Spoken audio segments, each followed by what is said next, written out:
2019년 6월 23일 큰 비가 내리는 가운데에서도 대만 타이베이의 가이다거란 대도에는 10만 명이 운집해서 붉은 매체 반대 시위가 열렸습니다. 이 시위는 중국 공산당에 의해 매수 혹은 운영되어 중국의 입장을 대변하는 붉은 매체를 반대하는 시위입니다.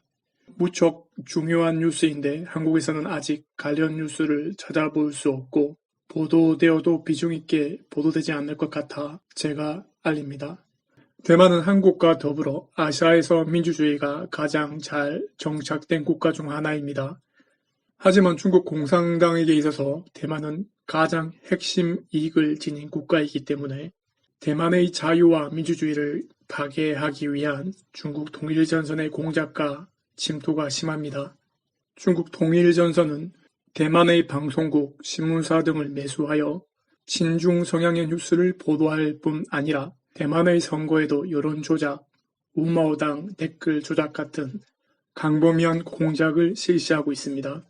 말로는 군사 행동으로 대만 정도는 쉽게 점령할 수 있다고 블러핑을 하지만 동시에 내부적으로 와해를 일으켜서 친중, 나아가 종중 정부를 세우려고 하는 것입니다.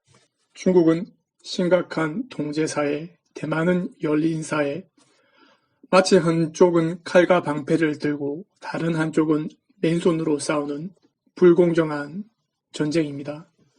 중국 공산당은 대만의 민주 자유를 이용하여 대만의 민주와 자유를 파괴하는 공작을 벌이고 있습니다. 중국 통일전선은 특히 2018년부터 대만 내부에서 노골적인 선전 공작을 펼치고 있습니다. 우마오당을 통해 인터넷 사이트, 페이스북, 유튜브에 대량의 댓글 테러를 하기도 하고 친중 성향의 인사를 선거에 당선시키기 위해서 가짜 뉴스나 조작을 확산시켜 대만의 사람들을 조작 세뇌시키고 있습니다.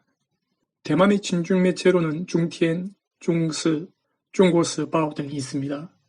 대만의 친중 매체, 아니 중국 공산당 매체의 일이 어제 오늘의 일이 아니었지만 최근 200만 명이 참여한 홍콩의 반송환법 시위에 대한 대만 친중 매체의 태도가 도를 넘어서 마침내 시민들의 분노가 폭발하고 맙니다.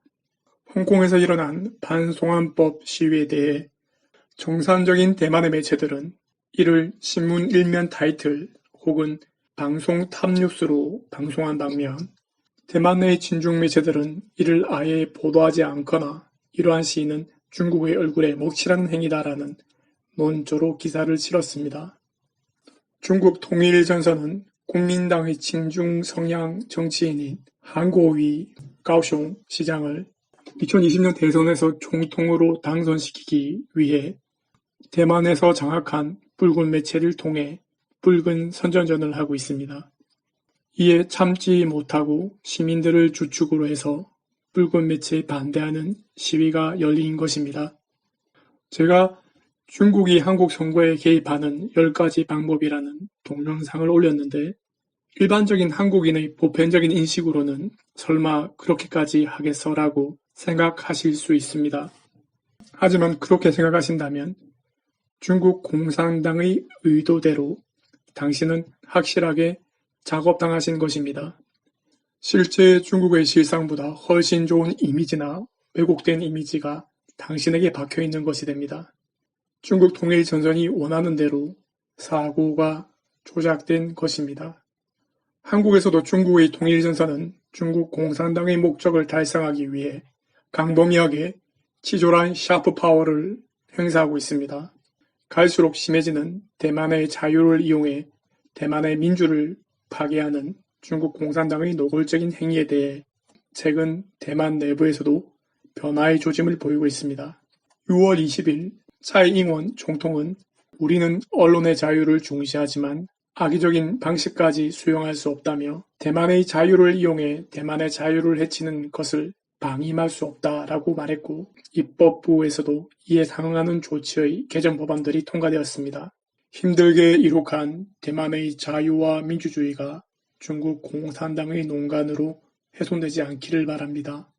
우리도 이를 반면 교사로 삼아서 한국에 음성적으로 만연해 있는 중국 공산당 통일전선의 언론과 선거에 대한 공작과 영향력을 척결해야 할 것입니다.